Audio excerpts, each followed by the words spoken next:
こんにちは、旅ちゃんぽんです。年末年始のお休みを利用して中東ドバイへ行ってきました。世界のギラギラとしたお金持ちが集結するイメージのあるドバイ。ギラギラしていなくても十分に楽しめました。そんなドバイの魅力を皆様にお伝えできたら幸いです。年末の羽田空港第3ターミナルです。搭乗前にラウンジに立ち寄り、日本らしいお食事をいただきます。ドバイはエミレーツ航空を使って直行便でだいたい12時間。アプリでお高いイメージのドバイですが、意外にそうでもなくて、航空券は安い時期で5万円台で購入することができます。エミレーツのエコノミー、座席はこんな感じ。クッションとブランケットがついています。今回座席は非常口の前を選択してみました。足元が広々として快適です。モニターは肘掛けからピョッと出てくるタイプ。このモニター、離着陸時はしまわなければなりません。多少制限はありますが、広々として快適です。離陸前にアメニティが配られました。耳栓とアイマスク。これは靴下ですね。あとは歯磨きセットが入ってました。機内の免税品カタログ、宝飾品とかお高いアイテムをたくさん取り扱っているようです。こちらも配られました。機内食のメニューリスト、牛肉のすき焼きやほうじ茶パンナコッタなど日本人好みのメニューになっているようです。離陸からしばらくしてきました。機内食、牛すき焼き、こんな感じ。かなりちゃんとしたすき焼き肉が入っています。しっかりめの味付けで白米とよく合います。お豆腐もちゃんとしたすき焼きに入っている焼き豆腐でした。あまり見慣れないアラビア語を前に中東気分が高まります。飛行機はインド上空を横断中。2回目の機内食も和食を選びました。今回のおかずは煮魚、あんかけで柔らかく煮付けられています。日本人に馴染み深い味付けで、こちらも美味しくいただきました。機内で見られる映画のラインナップも日本のものがたくさんあります。機内食を食べ、映画を見て、一眠りを繰り返しているうちにドバイに到着したようです。朝の6時55分、ドバイ国際空港に到着しました。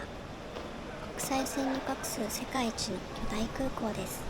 特に今回到着したターミナル3は世界最大級の巨大ターミナルです。エミレーツとエアカナダ、ユナイテッド、主にこの3つの航空会社が乗り入れています。空港からの移動はドバイメトロを利用します。駅の自動販売機で乗るカードという乗車券を購入します。1日乗り放題の乗車券は22ディルハム、だいたい950円ぐらいで購入できます。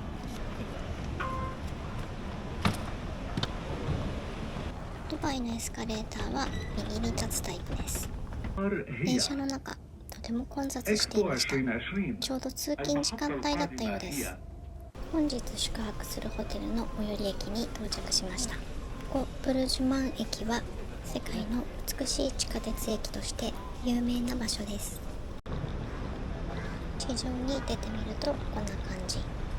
時刻は朝の8時半。道路も通勤ラッシュでしょうか。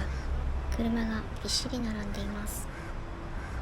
交通量は多いですが、道路がとにかく広いので、あんまり渋滞している感じはなく、スイスイと流れています。ホテルを目指して通り沿いを歩きます。なんだか景色というか空気が茶色っぽい。今日泊まるホテルに到着。チェックイン前ですが、荷物を預かってもらいます。荷物を預かってもらい、身軽になりました。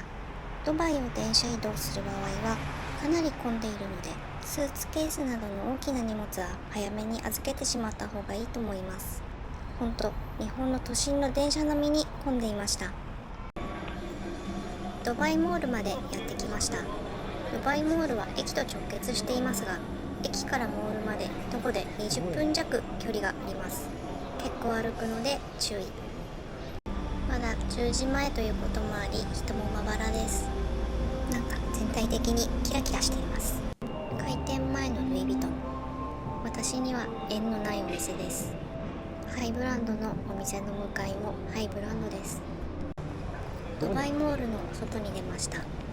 モールが広すぎて外に出るまで結構右往左往しました。モールの目の前にあるこちらはドバイファウンテン。2009年にオープンした世界最大の噴水です。ドバイファウンテンの脇には世界一高いビル、ブルジュハリファ。ブルジュハリファの中に入ってみたいと思います。1階にあるカフェでちょっと一休み。カリブーコーヒー、アメリカのコーヒーチェーン店のようです。マフィンを食べて疲労を回復。休憩をしてちょっと元気になったので、早速ブルジュハリファの展望台アットザトップに登ってみたいと思います。アットザトップはブルジュハリファの124階と125階にある展望台です。452メートルの高さがあります。入場にはチケットが必要です。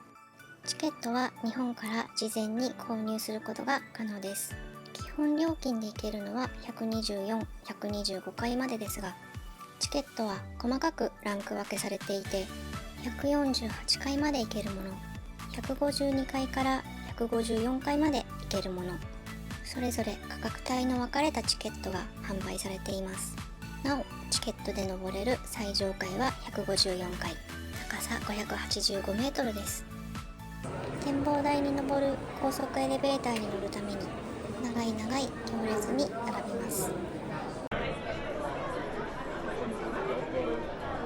エレベーターの前まで来ました。扉に現在の回数が表示されています。最上階までのチケットを購入すると胸に VIP のシールを貼ります。エレベーターを降りるときにスタッフがシールのありなしを確認しているようです。エレベーターの回数を表す数字がものすごい速さで増えていきます。アメリカのオーチス社が設置したこの高速エレベーターは全部で65台、最高速度秒速10メートル以上で移動します。マレーシアの首都クアラルンプールにある超高層ビルペトロナスツインタワーが映し出されました。エレベーターの回数を見ると106階周辺だったので、おそらくペトロナスツインタワーはこの辺りの高さだよということを示していたのだと思います。ちなみにペトロナスツインタワーは高さ452メートル。対するこちらブルージュハリファは高さ828メートルです。125階の展望台アットザトップから154階のラウンジに向かいます。125階から151階までの間は高級オフィススペースコーポレートスイートのフロアがあります。コーポレートスイートには様々な企業のオフィスが入居していますが、具体的な企業名は明らかにされていません。また、家賃も非公開なんだそうです。こんなに高い場所にオフィスがあると移動がとても大変そうですが、どうなんでしょう。154階のラウンジ、かなりゆったりしています。窓辺にはなぜかおつまみのピーナッツが置いてあります。螺旋状の階段を使って153階に降りてみます。こちらのフロアでは軽食がビュッフェスタイルで提供されていて、パンやサンドイッチ、ケーキなどを食べることができます。夕方から夜にかけての時間帯はスパークリングワインやおつまみが食べられるらしい。ケーキとコーヒーをいただきました。ドバイの超高層ビル群を眺めながらケーキとコーヒーをいただく、なかなか贅沢な時間です。真下を見下ろすと先ほど地上で見たドバイファウンテンが見えます。ドバイファウンテンは東京ドームの噴水と同じデザイン企業が担当して建設されたんだそうです。屋外テラスがあったので外に出てみました。地上148階の屋外テラスです。思ってたような強風に煽られるようなことはなく、意外と穏やかです。超高層ビルが乱立しているドバイですが、本来は砂漠の都市。見渡す景色が全体的に黄色っぽいです。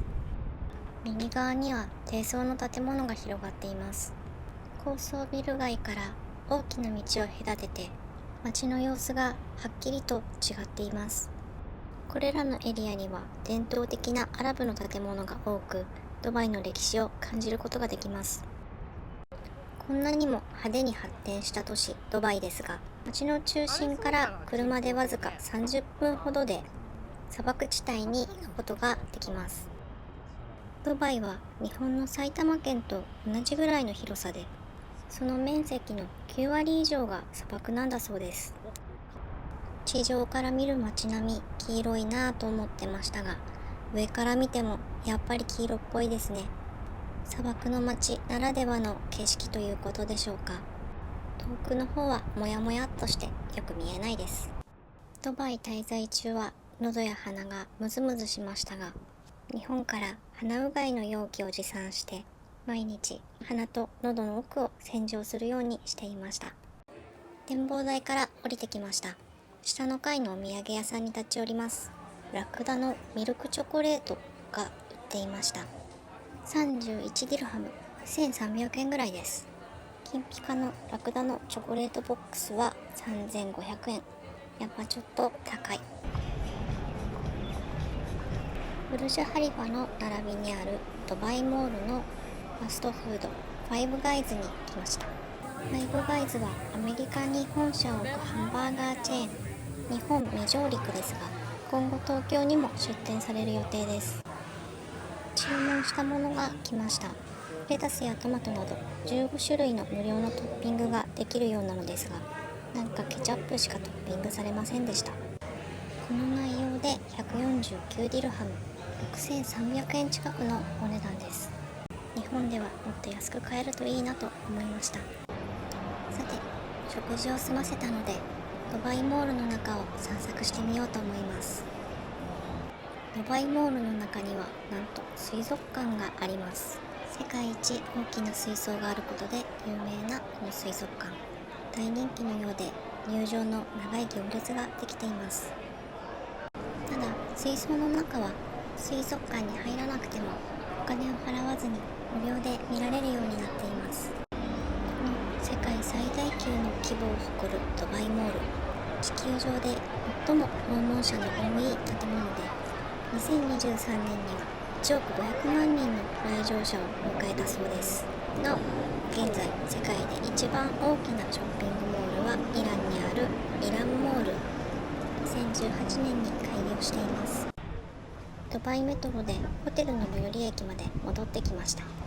3時になったので一度チェックインを済ませます。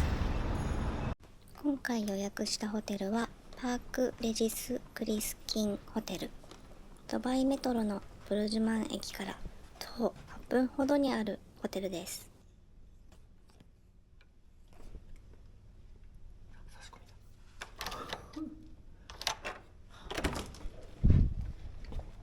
15時にチェックインしましたが、自然光が程よく差し込み、明るくて広々とした良いお部屋です。天井もとても高い。最近は YouTube を見られるテレビも多いですが、ここのホテルは見られませんでした。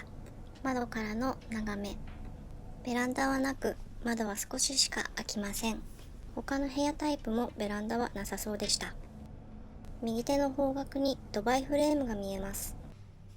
こちらは洗面所。シャワーを浴びるためのスペースがあります。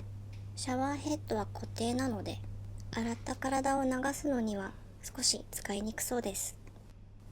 トイレにはウォシュレットはありませんが、シャワーノズルと石鹸で手洗いできるスペースがついています。アメニティは一通りのものが揃えられています。ホテルのオリジナルのもののようですね。こちらはバスタブ。先ほどのシャワーよりもこちらの方が使いやすかったです。ホテルを出て街の中を歩いてみます。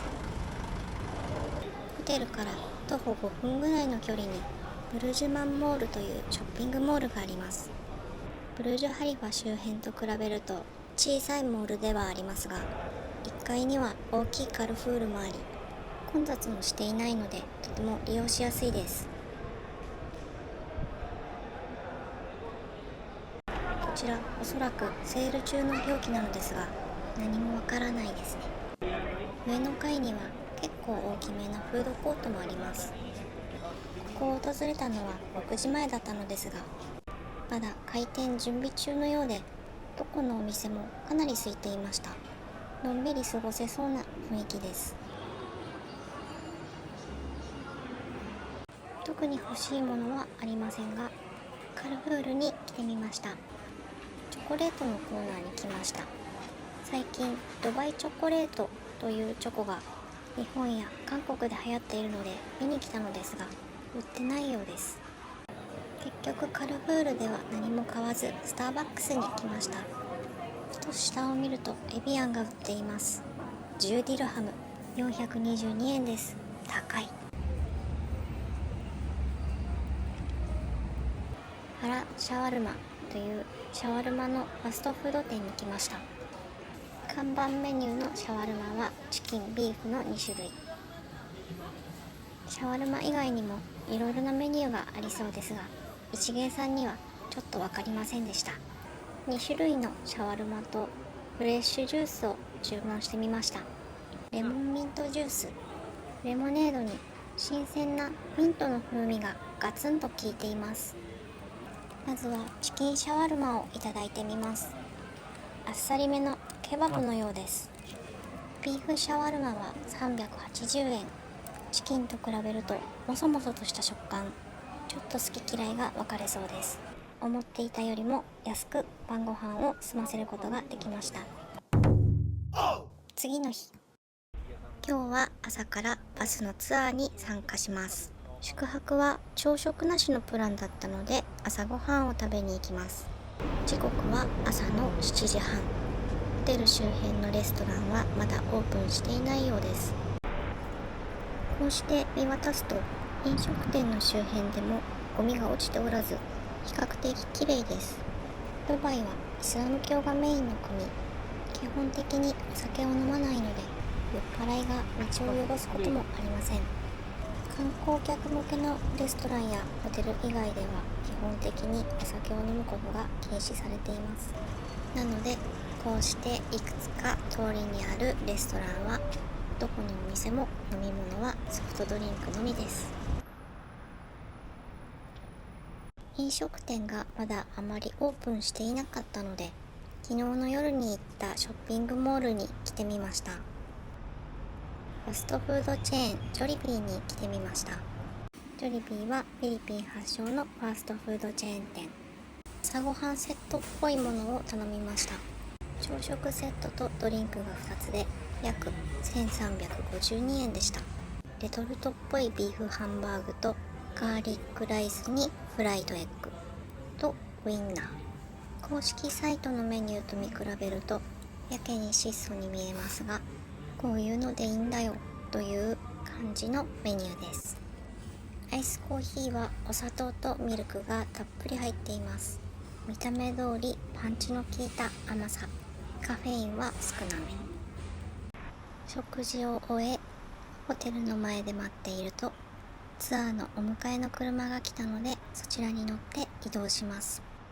ツアー会社で予約していた時間よりも1時間ほど遅れての到着でした。なんで遅れてやってきたのかは謎のままでした。道路標識のデザインが日本のものと似ていると思いきや、近づくと全然読めないのが面白い。一旦車を降りて大型の観光バスに乗り換えてツアーに参加します。ドバイは車社会。地下鉄などの公共交通機関よりも車を使う人が多いそうです。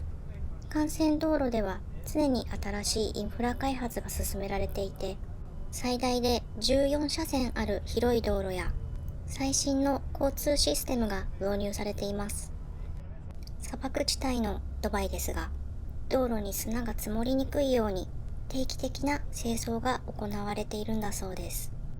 本来であれば植物も育ちにくい地域ですが、環境の改善や景観を良くするために政府や企業が積極的に緑化計画を推進しています。ただ、夏場は50度を超えるような高温乾燥気候のため、水の確保が難しいようで、一部のエリアでは植樹しても枯れてしまうことがあるんだそうです。ここはザビール宮殿、ドバイの王室の住まいです。宮殿の中には入ることができないので、この距離感で眺めるだけの観光になります。次の場所に移動します。バスツアーはさらっと立ち寄るような感じですが、座っているだけで主要な観光地に連れて行ってくれるので、あまり疲れずにいろいろな場所を回ることができます。ブルジュハリファやドバイモールの近く、ダウンタウンドバイと呼ばれるエリア、超高級マンションが集結しています。絶賛建設中の建物もたくさん見かけます。ドバイでは建設前または建設途中の物件を購入することが一般的なんだそうです。完成して手に入るまでに数年かかりますが、建設後に販売される完成物件よりも約3割ほど安く購入できるということで、人気のある買い方なんだそうです。購入した物件の価値が建設中に上昇することが多いそうで、うまくいけば完成後に転売して利益を得られるんだそうです。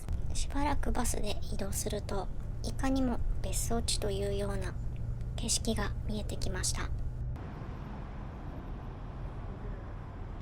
パームジュメイラというペルシャ湾に浮かぶ人工島に来ました。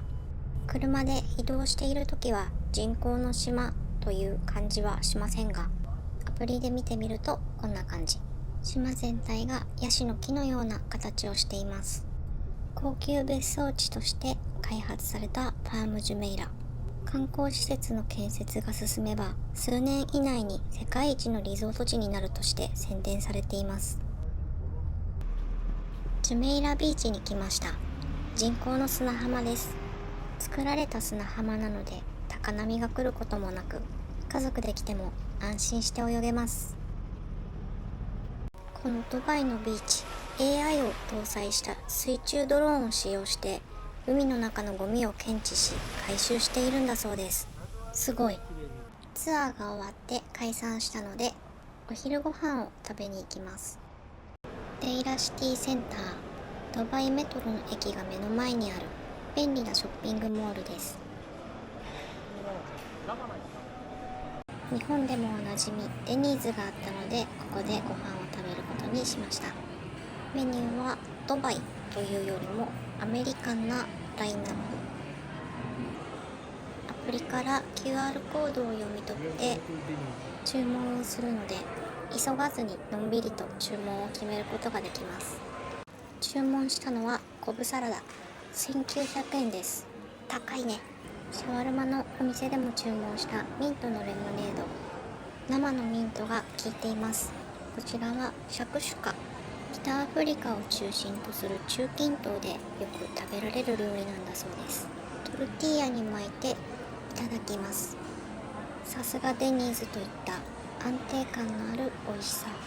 食事が終わって電車に乗り、次の観光地へ向かいます。ふと見ると近畿車両の文字。ドバイメトロは日本製なんです。シャラフ DG という駅に到着しました。以前はアル・アフィディという駅の名前だったそうなんですが、数年前に改名されたんだそうです。15分ほどまっすぐ歩くと開けた場所に出てきます。バスタキア地区、伝統的なアラビア建築が並ぶ歴史的なエリアです。19世紀後半、イランからの商人が集まり形成されました。バスタキアは当時の交易の中心地であり、ドバイの繁栄を支えた場所です。この特徴的な建物、ドバイではサンゴ礁や岩石が採掘され、これらを建物の基礎や外壁に使うことが一般的でした。厚い石壁や土壁、またはサンゴ礁を使った壁が特徴的で、窓は小さく、通常は高い位置に設けられています。これらは砂漠の厳しい気候から建物を守り、暑さを遮断するための工夫なんだそうです。バスタキア地区は車の通行が少なく、歩行者専用のエリアが多いです。歴史的な建物を見ながらゆっくりと散歩を楽しむことができます。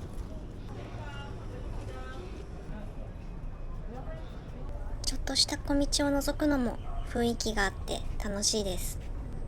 バスタキア地区は川沿いに面しているので絶えず心地よい風が吹いています。アラブの遊牧民ベドウィン族をイメージしたテントのようです。こちらは猫です。ドバイの街中はあまり猫が多くないです。政府が管理し、不要な繁殖を防いでいるんだそうです。いかにもな観光地のお土産屋さんが軒を連ねています。値段交渉には結構柔軟に対応してくれるみたいです。お土産もドバイモールで買うと同じものでも2倍以上値段の差があるようなので、買いたいものがあればここで値段交渉をして手に入れるのが良さそうです。またここバスタキア地区の周辺にはスークと呼ばれる市場がいくつかあるので、そちらでお買い物をするとさらにお買い得にお土産を手に入れることができます。日本でもおなじみ31アイスクリーム、建物が可愛いですね。こちらはサークル系コンビニエンスストアですね。コンビニ感がなく良い雰囲気です。お隣はコスタコーヒーがありました。こちらもおしゃれ。外にある座席もいい感じです。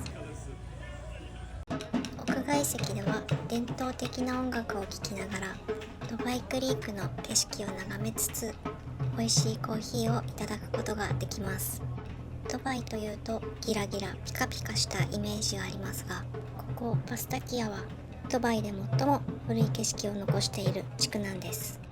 その地域の街並みに触れ、こういうのんびりした時間を過ごせるのが旅の醍醐味だなと思います。川を見渡せる景色のいい場所に来てみました。ここドバイクリークはドバイが発展する起点となった歴史的な入り江です。ちなみにクリークとは入り江のこと。ペルシャ湾からドバイの内陸部へと流れ込む海水の水路、長さ約14キロにわたって広がっています。夏は日中の気温が50度にもなるドバイ。バスタキア地区の建物はエアコンがなかった時代に砂漠の暑さを和らげるために考えられた室内冷却装置が設置されています。バルジールと呼ばれるこちら、四角形の塔のような形をしており、外からの風を取り込み建物内部に送ることで室温を下げる機能があります。エアコンがない時代、厳しい暑さをしのぐために生まれたこの塔、その特徴的なデザインが今また注目されており、今も高級ホテルなどで取り入れられています。幻想的なバスタキア地区の夕暮れを見ながら帰路に着きます。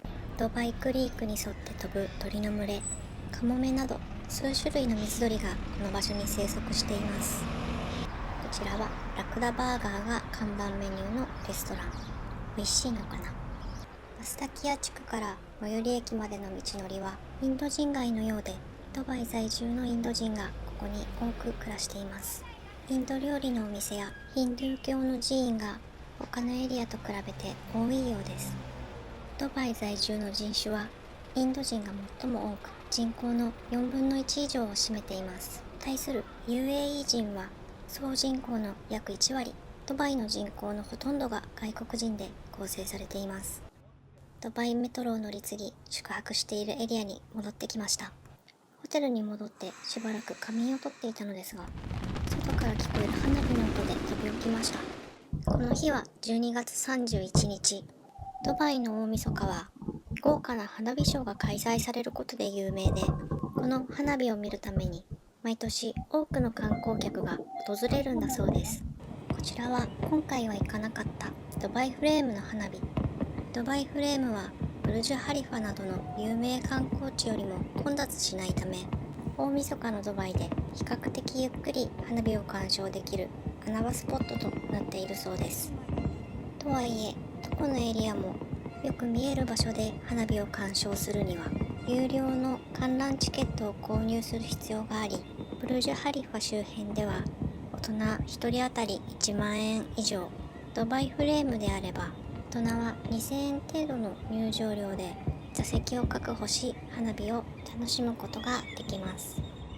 ただ、現地に足を運んで花火を鑑賞した場合、行き帰りの道路や電車が大変混み合うようなので、こうして少し離れた場所から花火を鑑賞するのもいいのかもしれません。花火の間中、ホテルの下の通りからは多くの人の歓声が聞こえてきます。通り沿いの飲食店で食事をしながらドバイの年越しを楽しんでいるようです。ぜひ一緒に参加したいところですが、もうあと5時間ぐらいでホテルをチェックアウトし、帰国のために空港に向かう必要があるため、おとなしくしています。静かになりました。花火が終わったみたいです。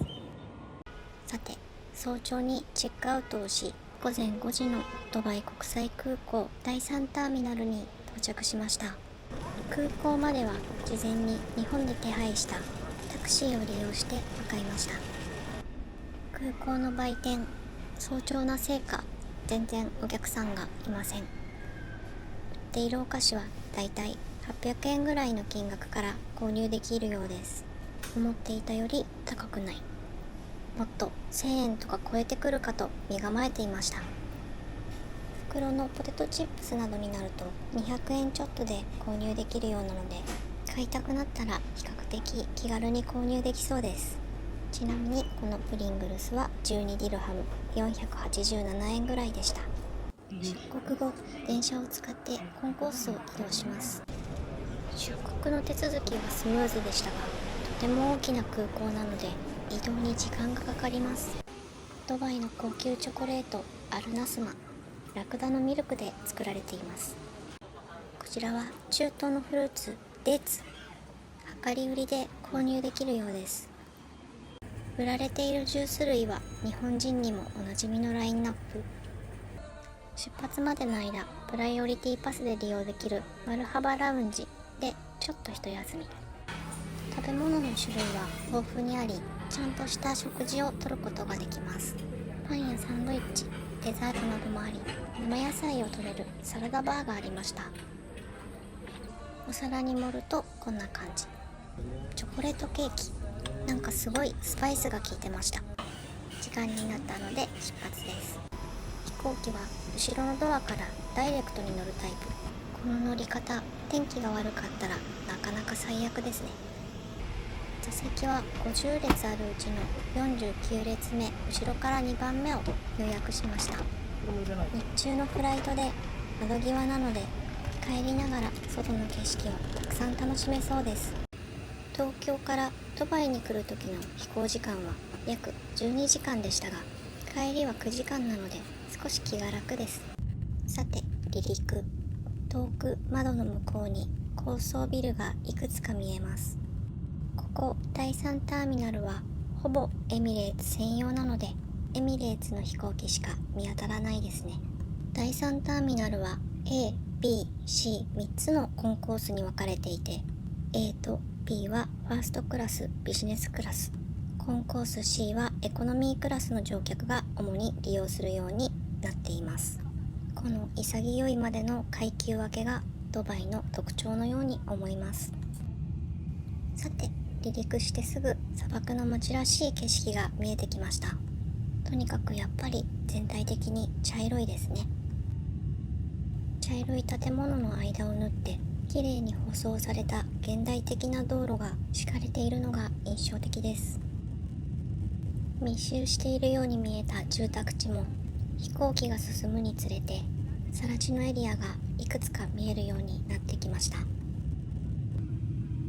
さらにしばらく進むと広大な砂漠地帯が見えてきました。ドバイはアラビア砂漠の一部に位置しており、都市の中心部を離れるとすぐに広大な砂漠が広がっています。一見あまり開発されてなさそうですが、この砂漠エリアでも開発が進み、いくつかの居住地域や観光スポットが誕生しているんだそうです。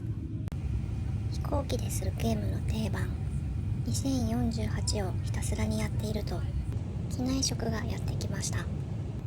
嬉しいことになんと和食です。鶏肉の煮物があんかけ醤油で味付けされています。白米に合う日本人が大好きな美味しさです。食事をしている間に飛行機はもうインド上空に差し掛かっていました。海岸沿いにいくつもの蛇行した運河が流れ込んでいるのが見えます。